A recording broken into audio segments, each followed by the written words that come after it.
behalf of Harvard Bookstore, I'm pleased to welcome you to this afternoon's event with Benjamin Ross, who's here to discuss his new book, Dead End: Suburban Sprawl and the Rebirth of American Urbanism. He is a writer, hydrogeologist, and environmentalist. Benjamin Ross served as the president of Maryland's Action Committee for Transit for 15 years, and during his tenure, it became the largest grassroots transit advocacy group in the country and was influential in the creation of the Purple Line. In addition to his previous book, The Polluters: The Making of Our Chemically Altered Environment, you can find his writing online at Greater Washington and Dissent Magazine, or you can just follow him on Twitter at Ben Ross Transit. Cities, suburbs, sprawl. For the past half century or so, the American landscape has been transformed by the dual and often dueling demands of housing and transportation. But over time, how Americans want to live has changed too. In his new book, Dead End, Ross takes a closer look at the growth, decline, and rebirth of both urban and suburban communities. From Levittown to the modern megalopolis, Dead End examines how we live now and what we can do to shape how we live in the future. So please join me in welcoming Benjamin Ross to Harvard Bookstore. Well, it's a great pleasure to be back in Cambridge always, and especially to talk about this subject. I lived here for a number of years, and Cambridge, of course, is an example of urban change. There's a place where I used to get the 99-cent macaroni special that now features a $115 tasting menu. Craigie on Main, if you know any of that, and its predecessor was the Groceria when it first opened. I was down the block. It opened in a boarded up storefront that looked like it had been boarded up for a long time. But when I lived here, I was not really into urbanist issues. I was very much an urbanist in what kind of place I liked, and I was involved in politics, but development and land use was not the main subject of my interest. So I want to start this by talking about how I got involved in this issue. I moved to Maryland in 1981. In 1986, the CSX Railroad abandoned a freight line that carried coal to heat government buildings in Washington. And it went through the middle of the two suburban downtowns near me. So the state offered to build a light rail line on this 4-mile stretch. Our county has very slow zoning approval processes. The governor was also building a light rail line in Baltimore, which he was the former mayor of and loved. So by the time our county had added this to their master plan, the light rail in Baltimore had been designed, had started construction, and had overrun its budget by so much that it had used up all the money. At that point, they started studies to give this project make it eligible for federal funding. But the project had opposition, mainly because the old railroad tracks went through the middle of the golf course of one of the most expensive country clubs in the Washington area. So the very well-funded opposition made lots of political contributions, did a lot of organizing, and in 1994, we elected a county executive who was against the project, and a county council that was for it only 5-4, with one of the 5 saying we don't need it now, but maybe in 10 years. Nearly everyone gave the thing up for dead at that point, but the citizens group, which had been started in 1986 and which I had joined a few years later, kept going, and the leader of the group said we need a broader coalition and asked me to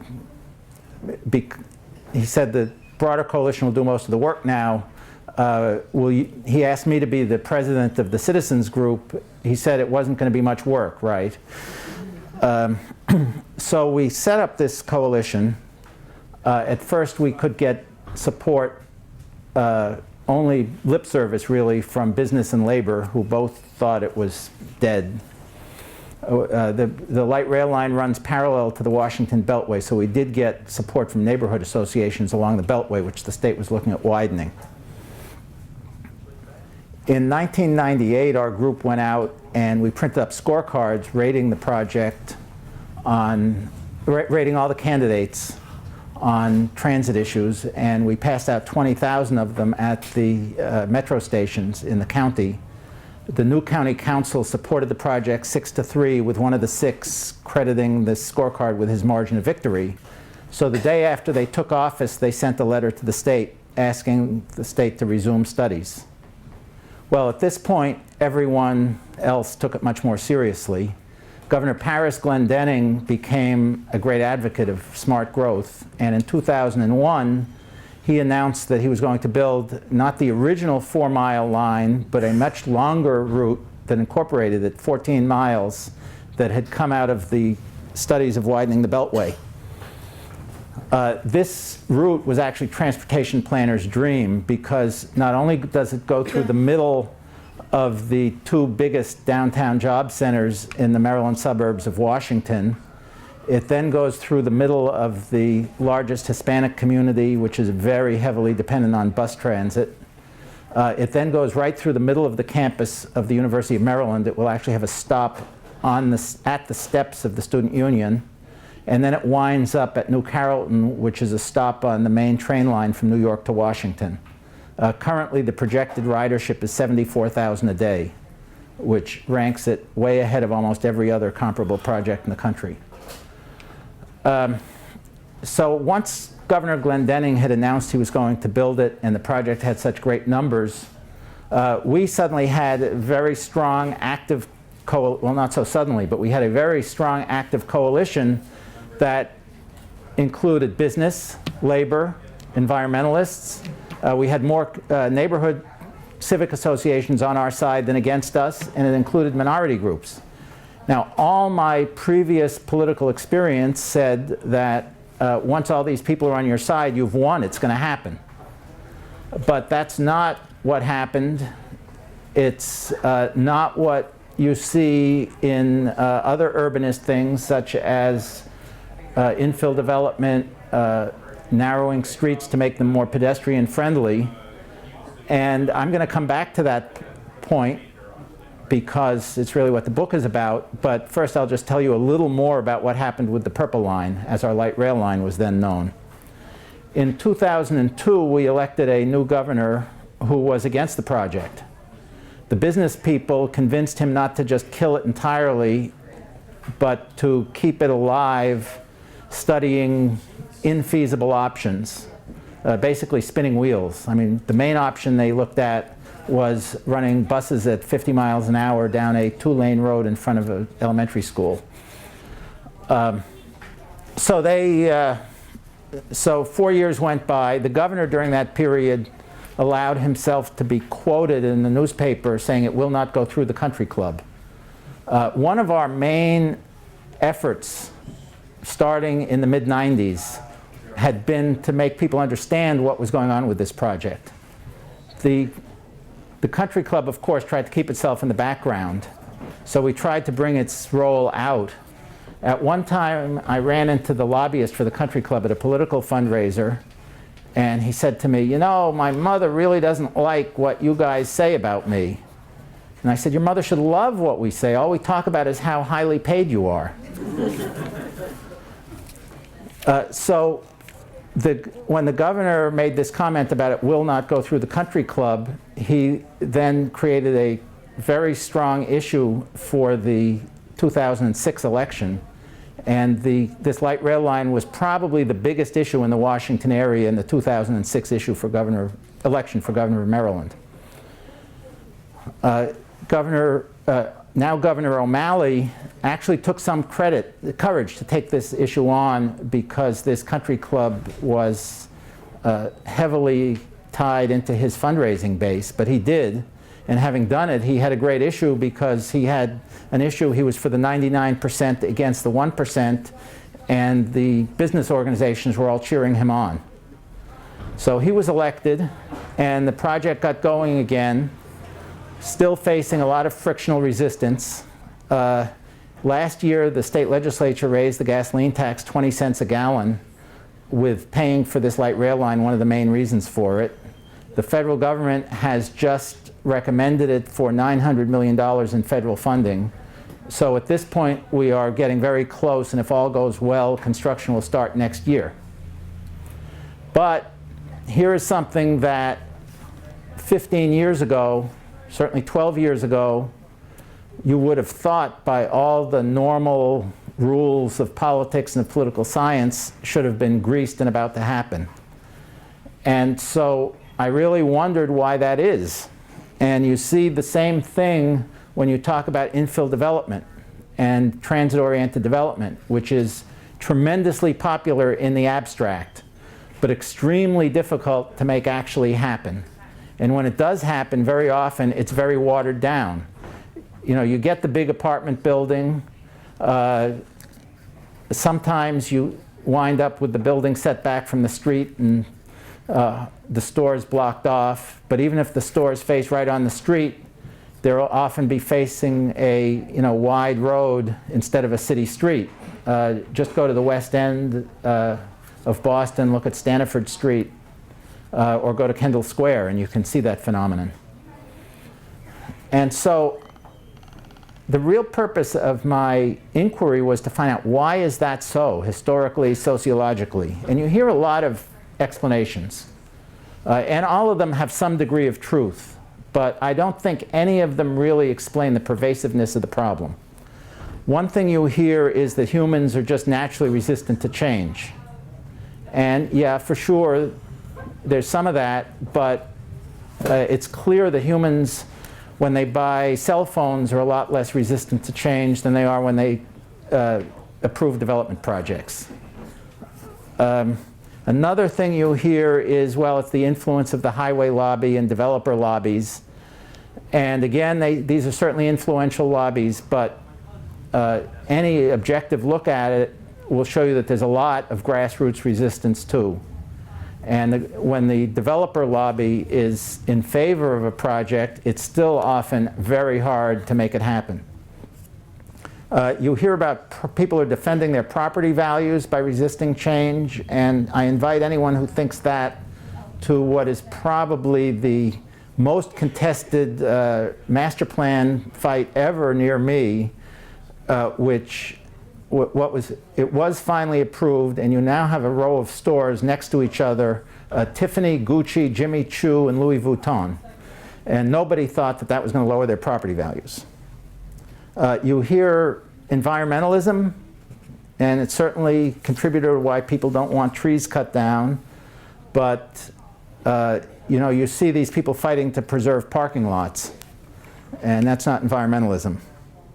And people, of course, are worried about traffic with any new building, but that does not explain.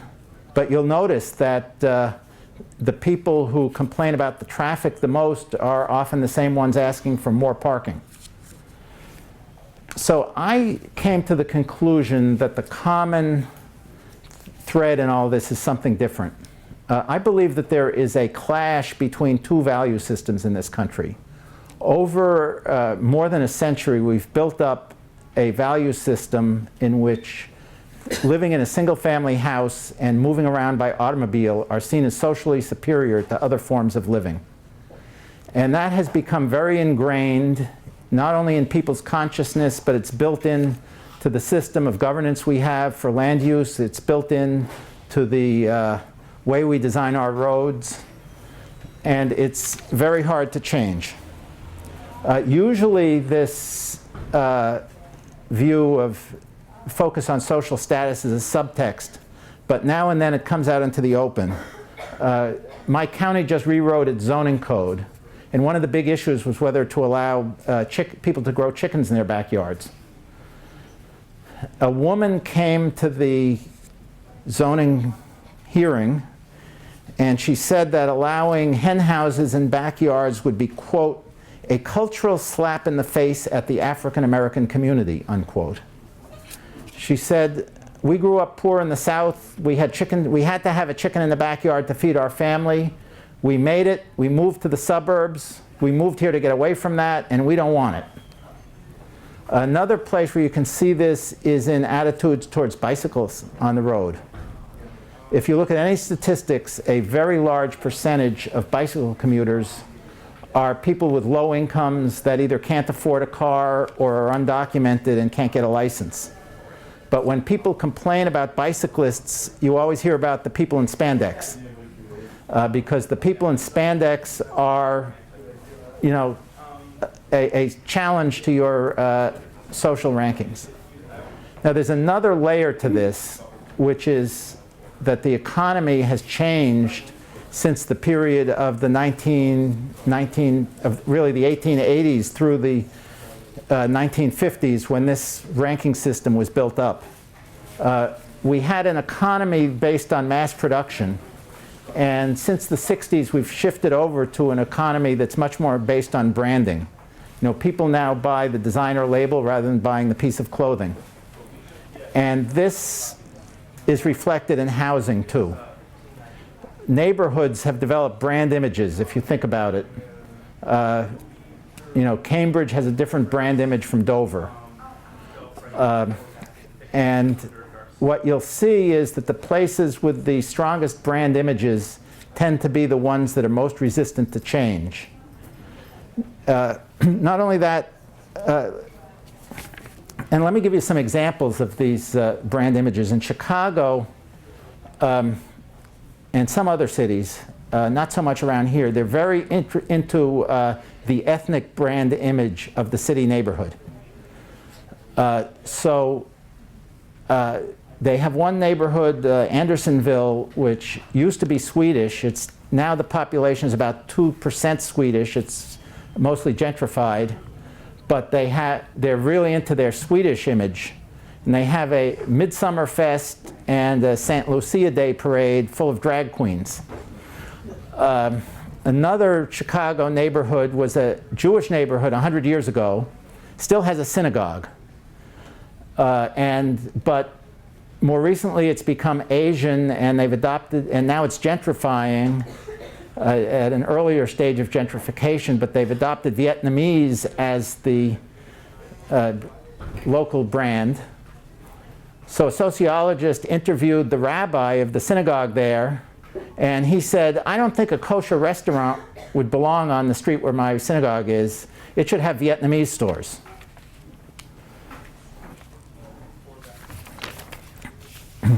Now, all of this is, you know,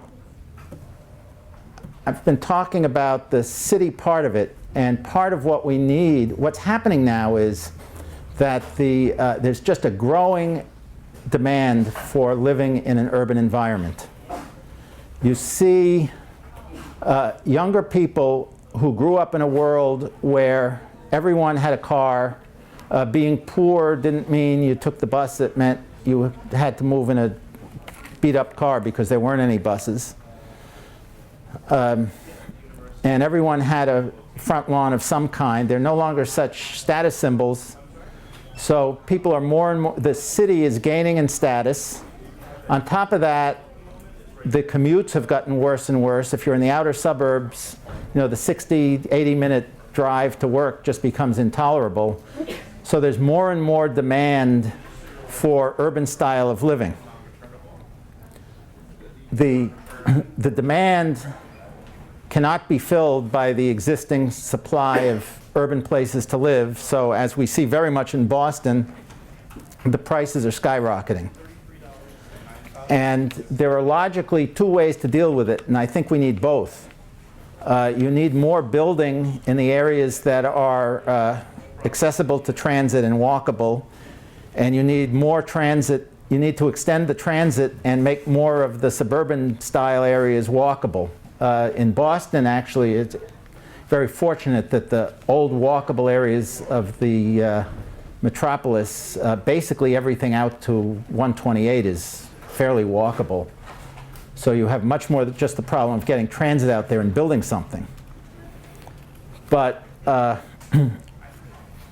what we have to remember is that for all the focus on gentrification in the cities, it simply is not possible to meet the demand for urban housing in the areas that are already urban. We have to convert more of the suburbs to a more urban style of transportation and street layout and building. And that is the most difficult thing because we have this whole complex of zoning rules, building codes that are very slow to change and have been built up to defend this suburban style. And so along with improving our cities and having infill housing, there has to be a strong emphasis on creating more walkable places in the suburbs. And so a lot of the book is devoted to figuring out what are the politics of the zoning in the suburbs and how can we change things. And when you go out to the suburban communities, you will see that we have gotten stuck in a system where the developer fights with the immediate neighbors and the larger community has very little voice. And I think the greatest task, it's really a question of democratizing land use in this country. We have delegated our policy decision as to how much housing shall we have and what kind of housing we shall have to a bunch of tiny local decisions in which only a few people have a voice. And we have to have ways of democratizing the whole process, making the big picture decisions with participation from everyone, and then within a framework set by large democratically made decisions, allow the immediate neighbors to have input on the details and on the specifics. But I'd like to wind up by reading a paragraph that I wrote from the book about the politics of these local zoning battles in the suburbs, which I have to say often the city battles aren't all that different, but it's prototypically suburban. I said that suburban construction is not the only sector of the economy where status sells. Nightclubs, like neighborhoods, thrive on exclusivity, and both employ gatekeepers to maintain the desired aura. These functionaries, bouncers, doormen, and planners, bring diverse credentials to their work, but they all have the same task. Their job is to keep the riffraff out while carefully trading off revenue against cachet. The balding hedge fund manager with a taste for champagne gets seated in the VIP section for the same reason the office building is allowed to go up along the interstate. Thank you. You know, that's a real issue. I mean, they built the Pentagon in, what, 9 months? And part of it is that, and a lot of the extra cost is that there's a lot, you know, our cities are really a lot more built up than they were 100 years ago. The underground is full of pipes and cables that you have to move. But there's also a procedural and political element to that. What came out of the struggles of the 1960s and 70s to stop the inner city highways, like the inner belt that was going to go through Cambridge, through Central Square with an, I think 8 or 10 lane elevated highway. The way these things were stopped was mostly with procedural remedies. And so they stopped these things by making it harder in ways that made it harder to do anything. And that was, frankly, in my opinion, a necessary compromise for the people who accomplished that, because it was a tremendous battle to stop those roads and to stop urban renewal, knocking down neighborhoods. But we have a heritage from it. The idea was these procedures were supposed to empower low-income neighborhoods to protect themselves from being knocked down, but the inevitable result of any procedural thing is that it empowers the educated and high income even more than it empowers the low income. And that is definitely a contributor to the problem we have now. Right, well, I think the remedy, it's a sign that we have a lot more people who want to live near transit than we have places near transit for them to live. And one thing that I find very pernicious is the idea that you should stop that process of gentrification by not building more transit. In Boston, fortunately, you have enough transit that the extent of the transit network is still a little bit ahead of the wave of gentrification. But the only way out is to build more transit and to densify the areas along the transit, because you'll get that gentrification anyway. Now you also need, to the extent you can get it politically, protection for public housing, rent limitations, whatever you can accomplish. But I think the basic fact that transit makes a neighborhood much more desirable is not a reason not to do it. I mean, it's the same thing with crime. I mean, very few people, although I actually did run, earlier drafts of my book said no one would say we should not stop crime in the neighborhood because if we stop crime it'll gentrify. But then I found someone who said it.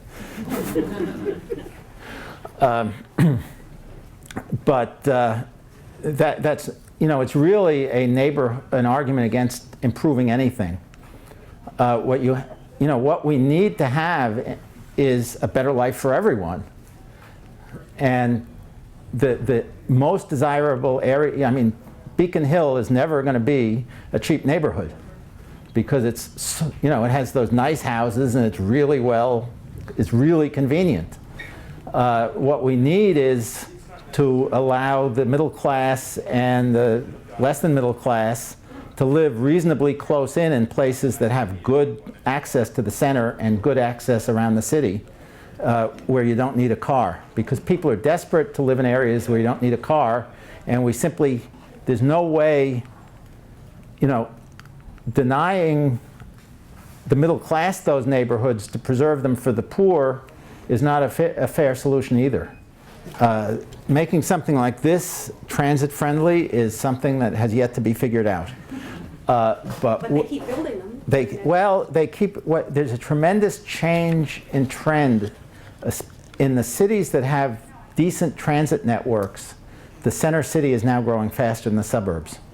New York, I don't know the statistics for Boston, but New York, Washington, San Francisco, LA, all those areas, the central city, and especially the more inner areas of it, are gaining population faster than the suburbs. In the places that have, the most of sprawl, I was just in Jacksonville, Florida, and in Fresno, California. Both of them have these, downtowns that are very nice. I had been in Jacksonville for work about 20 years ago, and the downtown already had a bunch of high-rise office buildings, but it was just, roll up the sidewalks at 5 o'clock then. And now it's an area of about 8 blocks by 8 blocks that's very nice. It has bookstores, cafes, and they have their imitation of Quincy Market. But once you go past the 8 blocks, it looks like Billerica.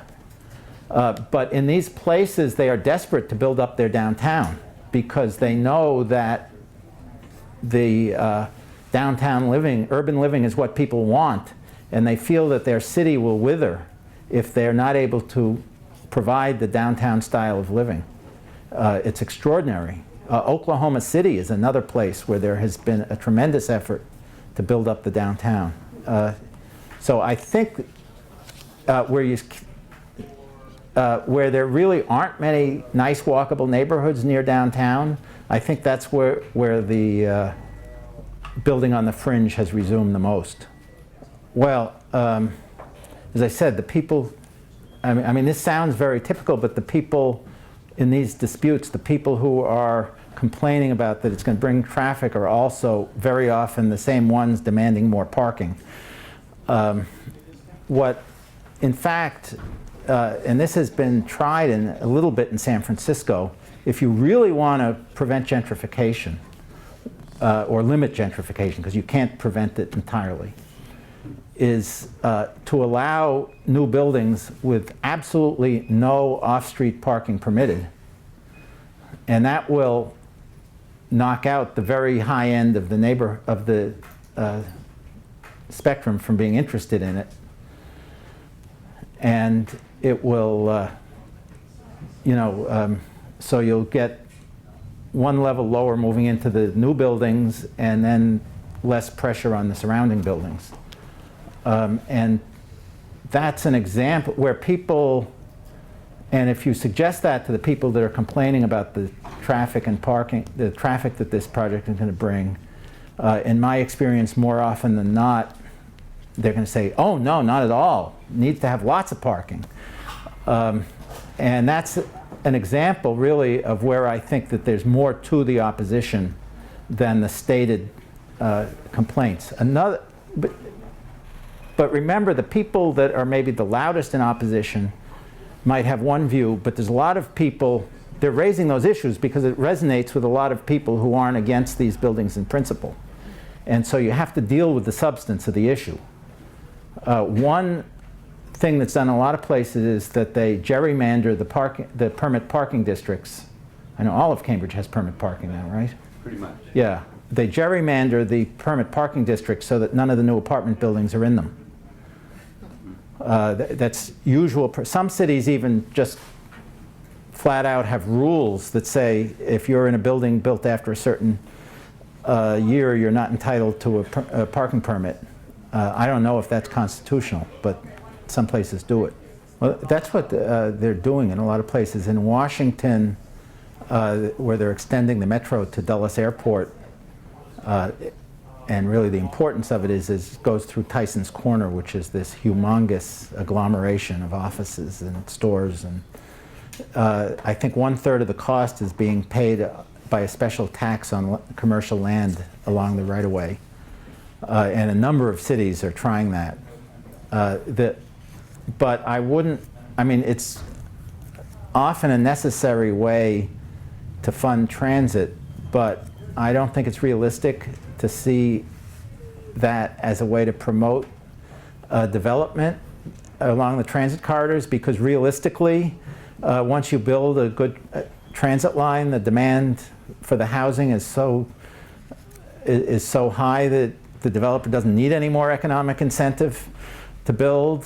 The constraint is the land use rules. Right. I mean, the original purpose of zoning, if you go back to the 1920s, was precisely to keep any apartments out of single-family areas. And they were much more explicit. The first New York City zoning ordinance in 1916, which really set off the national trend of zoning, was pushed by the big retail stores on Fifth Avenue because the garment factories were locating as close as possible to the stores. And then the garment workers were coming out to eat lunch on Fifth Avenue.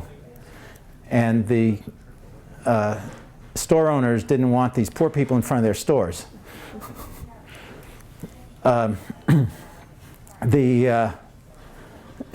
the 20s, they were much more explicit about it. The Supreme Court decision in 1927 that 26 or 27 that legalized zoning, and specifically legalized zoning to separate apartment buildings from single-family houses, said that an apartment house can be a parasite upon the neighborhood. And so they were really much more explicit about it then. And it was very much promoted then by the real estate developers who were building these suburban single-family house developments. Some of the first communities, this movement of new urbanists, of architects that tried to reproduce the good communities of 100 years ago, dealing with cars and current building, materials. That's actually what they did first.